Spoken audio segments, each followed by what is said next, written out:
Today, we are going to cover quite a few things. We're going to look at Doug losing one of his star employees. We are going to look at Rich finally closing a deal after a long 5-month pipeline. One of the things that Rich feels holds him back in business, starting projects, but not finishing them. Entrepreneurs not getting the last mile right. Huge problem. Today, we're going to solve it. Let's get into it, Rich.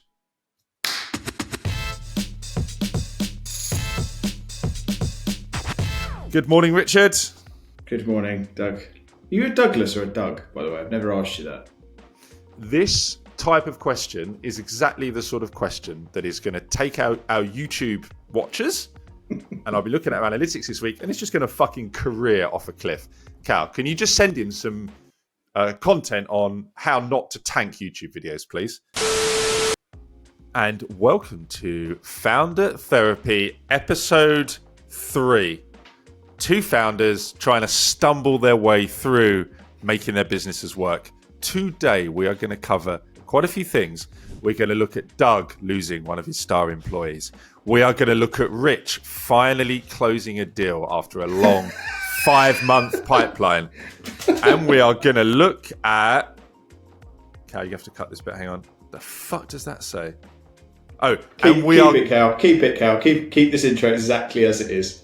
And we are going to look at one of the things that Rich feels holds him back in business, starting projects but not finishing them, and how he's going to get out of that habit in 2025. Entrepreneurs not getting the last mile right. Huge problem. Today we're going to solve it. Let's get into it, Rich. So, what I do want to hear about is your week in 60 seconds. And Cal, I liked the little fucking square thing you did around the top. Can you do that again? Rich. And the countdown, right? We've lost 80% of our viewers. So let's just get on with it. Right. So this week has primarily been business development, recruitment, and training. So we're recruiting for new project managers, senior project managers. So I've been doing a lot of the culture fit interviews, me doing that. Not doing the technical bit, but the culture fit. I screwed up face for you there, Doug. Lots of BD stuff, loads of different AI companies and non-AI companies coming through. Still super busy. So getting to talk to really fascinating, super intelligent, interesting people. We're doing some training on what we're going to be moving into 2025 with in terms of like our technical infrastructure and architecture. So Ben's just done an episode on that with the team now. 360 feedback. So that is where that's where we give anonymous feedback to everybody about what's not working, what's working, what they can be proud of, what they could focus on next year. And then lastly, we did the Christmas do at Sandbox VR in London, and that was incredible. Like Deadwood phobia, the tits. It's so good. It's my week. Do you want to hear my week? 60 seconds? I do. 60? All right. Marketing pros. It's the last deals we're trying to close out at the end of the year. We're working on about 7. So I've been working on just trying to get those over the line. These deals, there's so many little touch points that you're dealing with. Mm-hmm. Like the candidate wants this, the company wants this. You're just trying to get them over the line. And I've been getting involved in that. We're looking at, a lot of companies are coming to us now looking at Q1. What do they want? So we're just trying to kind of spec that out with them.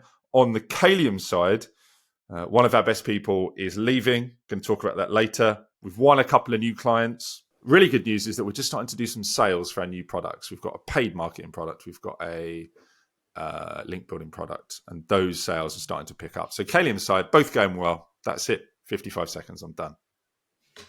Excellent. 7 new people, potentially, marketing pros. Not internally for... No. Yeah, for the company. Yeah, but I mean, that's the main thing, right? You want to keep the internal team quite light where you can. So 7, and you've got how many deployed? Over 50? Around 40 at the moment. 40. That would be a big win then, back end of the year, to kind of place that many. Yeah, 7's not an unusual pipeline. They won't all go through. They, half would be good. No, that's not true. We're placing now probably about 80%. So what we used to do. Yeah, like what we used to do, right? We just fucking take anything and we just go, right, all right, you want whatever, we'll just try and find it. And our placement was like 30%. And now we're just like hardcore qualification at the start. We only take, I would say 10% of of jobs that come through to us. We're like, if we think we can genuinely do it, it's a good company, we've got the people, then we'll do it. So actually we are placing now something like 80 or 90%. So yeah, we probably will do. We could do all 7 actually. We'll probably do 5 or 6. So you're being selective as to which customers you're working with and helping find that marketing talent. You're being quite selective with that. Yeah, not in an arrogant way, just in a way. No. Yeah, just in a way that you can service, right? We know we can service, and also like it's got to be a good placement for the person, because our whole pitch to the people in South Africa is, look, we're going to manage your career, we're going to get you a great role. So we don't want to just place them in some shit company. And actually, at the moment, we've got 3 or 4 clients, definitely obviously won't name them, who we're like, it's actually not a great experience working there. And the guys are like, look, let's just fucking kill them. And I'm like, in time. We're not going to do it now because it's revenue, it's profit, it's a job for someone. But in time, we will wash through some of the stuff where it's just a bit painful. Okay. Sweet. Nice little deep dive there.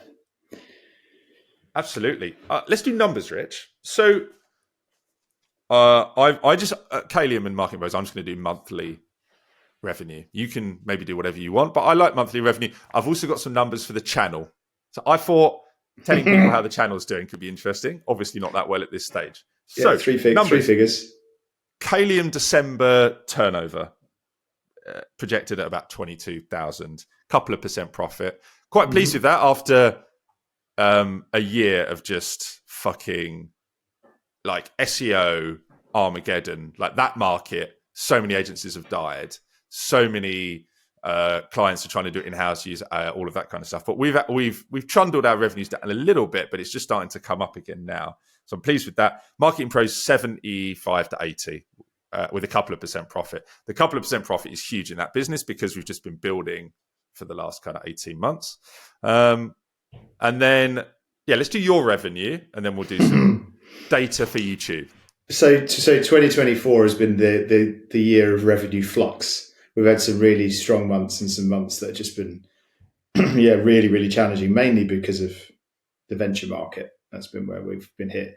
So we're hitting around what we're going to be doing. I mean, our numbers changed quite a bit because of the amount of projects. We've got 34 fairly sizable projects on at the minute.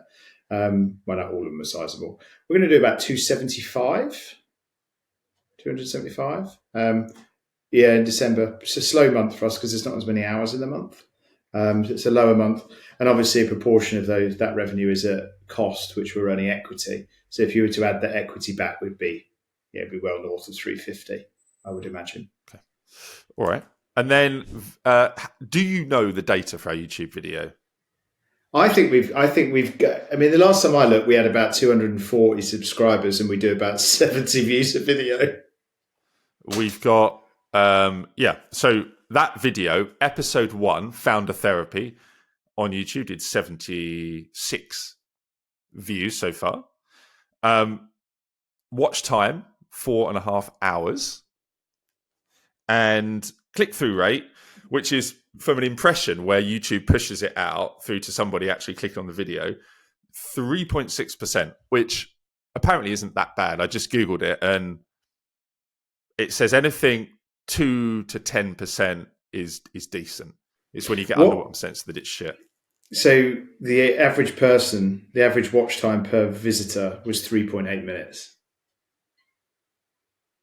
Yeah. Hang on, Rich. We're not hunting fame and fortune, but we want this to be a key driver to our businesses. So let's not, as much as I enjoy talking to you, which I do. Right, losing your largest client, short, 509. Our shorts tend to do better than our longer form videos, actually. So we're getting like 500 for our recent shorts, which isn't, I don't think, too bad. Not ideal. But look, we've got one. Win the week with Doug and Rich, Founder Therapy. We're going in the right direction. All right, so Caroline, our BD person who's fucking good, is leaving to pursue. Yeah, leaving to pursue. She's going to a slightly different sector. But why it's a win? That's not a win that she's leaving, but her tenure has been a win. And few things that she has done that have made her really, really good. This is how you do the first years of your career, very, very quickly. Number one, get close to the value. Don't be a fucking like posting some shit on social media or just doing some like back end shit. Get close to the money. Either doing projects, winning business, doing something that is clearly adding to the business. What she was close to was getting deals in the door, which she was able to do. Huge. 2, just be very gritty.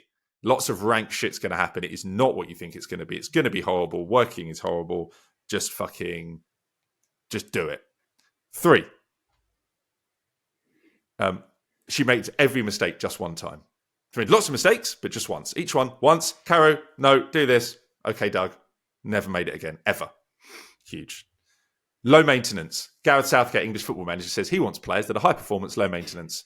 They do the shit they need to do and they don't fucking moan. That's her. Another bit of really shit advice that people get is they say, just no questions a stupid question. Not true. Lots of stupid questions. I don't like getting them. Caroline doesn't ask stupid questions. She asks good questions. Doug, can you just clarify that? What do you mean by that? Always the right question at the right time, leading to the right shit. There are stupid questions, lots of them. If you are new in your career, don't just pep your boss with stupid questions. That is the shittest advice I've ever heard. There's no such thing as a stupid question. I just think it's obviously there are. So that's Caroline. I've got some other stuff. The team.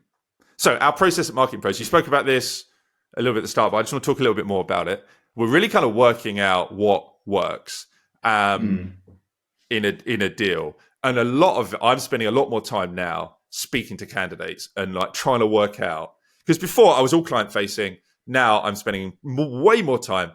Who is this person? Like, what is their capability? What do they really want to do? Prepping them for like interviews so they're going in with the right information and really kind of doing what I've always envisaged, which is we are a talent agency.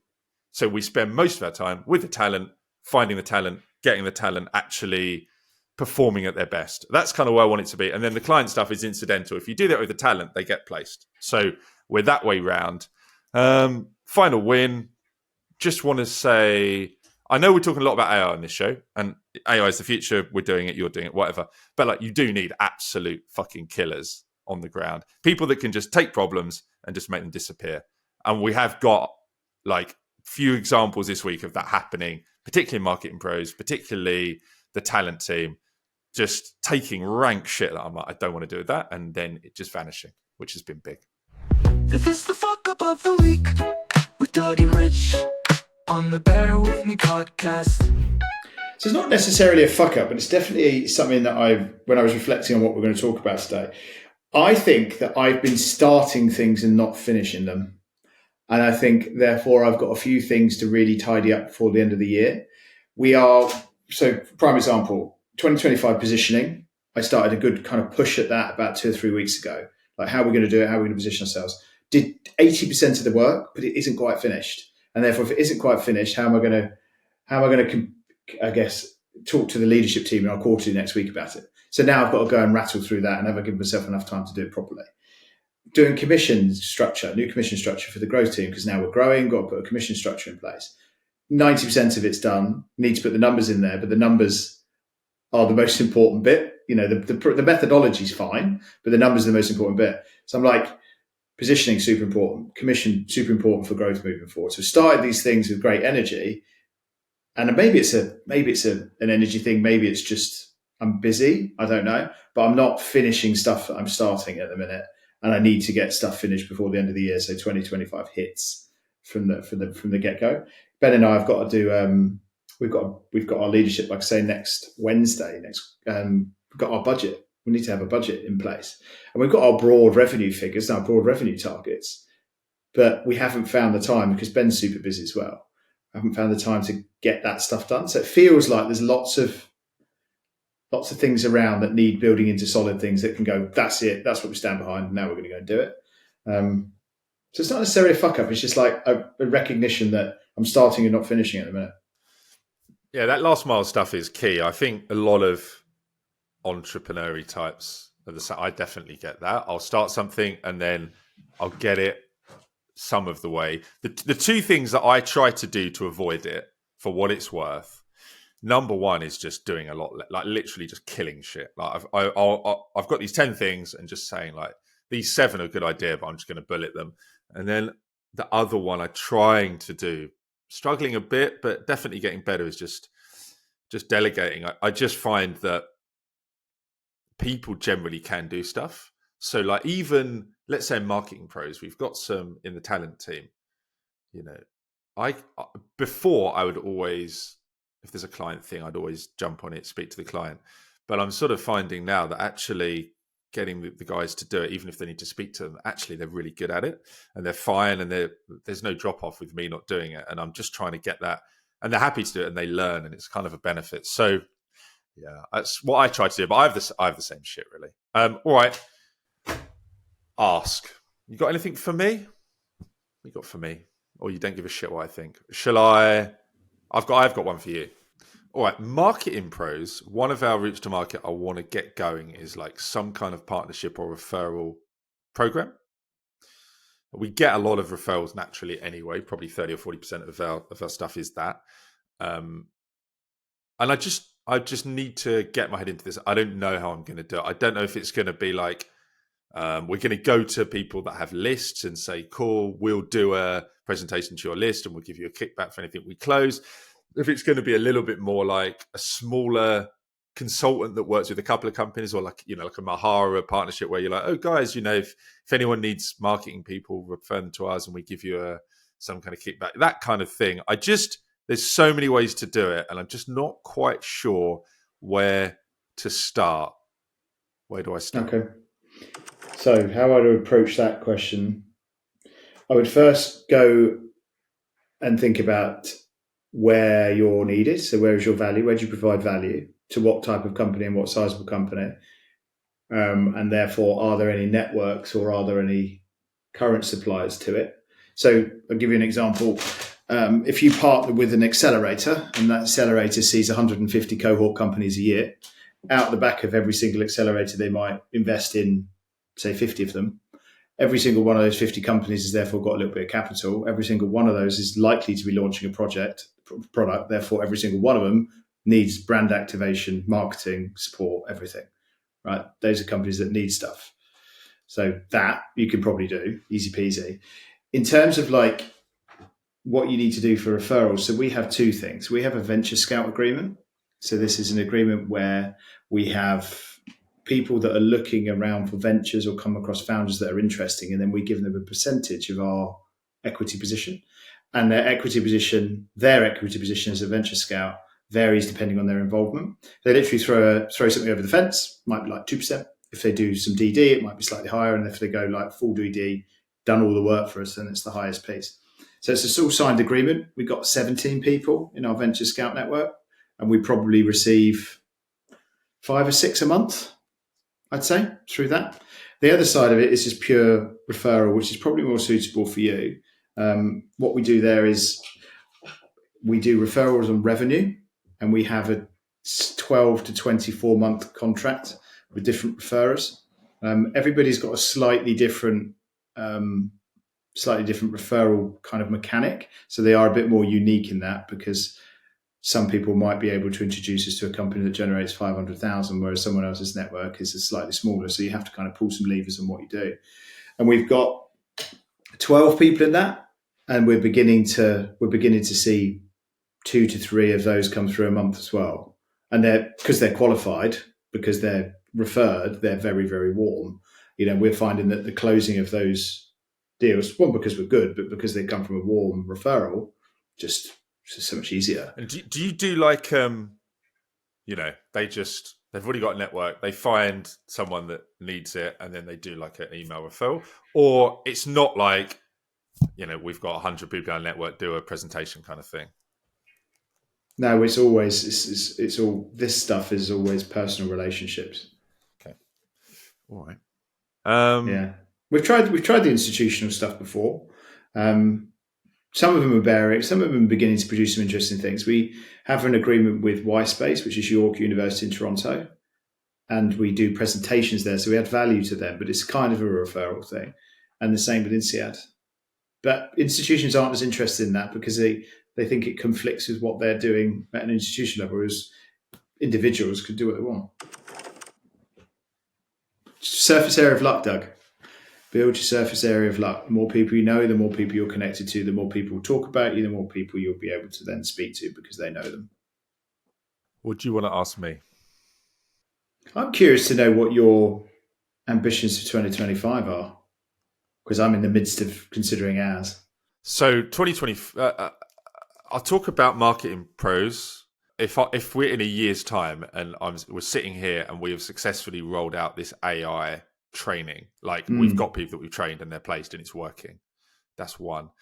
And then two, from a numbers perspective, I would take now 3 times bigger, which would be 225 revenue in December 2025. Because at that revenue, the margins would be way higher as well. So I'd want to be 3 times higher top line, and I'd want this AI course working. And I would want, third thing, I would want a sustainable pipeline. Like at the moment, we've got maybe 2 channels that work, 1.5 channels that work. I would want 2 or 3 more where I can kind of hang my hat on and say, look, we know we get the right kind of leads through here. If those 3 things happen, then I'll be buzzing. On the Kalium side, I'd want the similar thing. We just want better sustainable pipeline across the 3 products. Revenue-wise, I'd be really happy with double. Like, we're not trying to make that massive. We're just trying to put margin through it. So if it was doing 40, maybe 50 and 40, I'd take a month. I mean, 300% increase and 100% increase is quite a lot. But I suppose the numbers are, it's kind of at the beginning. I think when we were growing at anywhere between 60 to 80% a year in our first few years, and then it slows down. We've got a target of 50 next year. Well, 50% increase in new. So we want to bring in, we're aiming for 1.8 million in new, and then just new business, and then a retained of 2.5, so 4.3. So what would December, 500,000 or 400,000 or something? Yeah, a bit lower than that, because we should be starting the year stronger. Because this year was really interesting. We made in new business in February this year, £257 new business, and then the next month was 11, and then it went 80, 90, 100, and this. It just went bang. So we've got to start January. We've got to start February better, which is our first financial year. It's a weird one, though, isn't it? I mean, we're talking in terms of top line, but in reality, I'm looking at profitability mainly.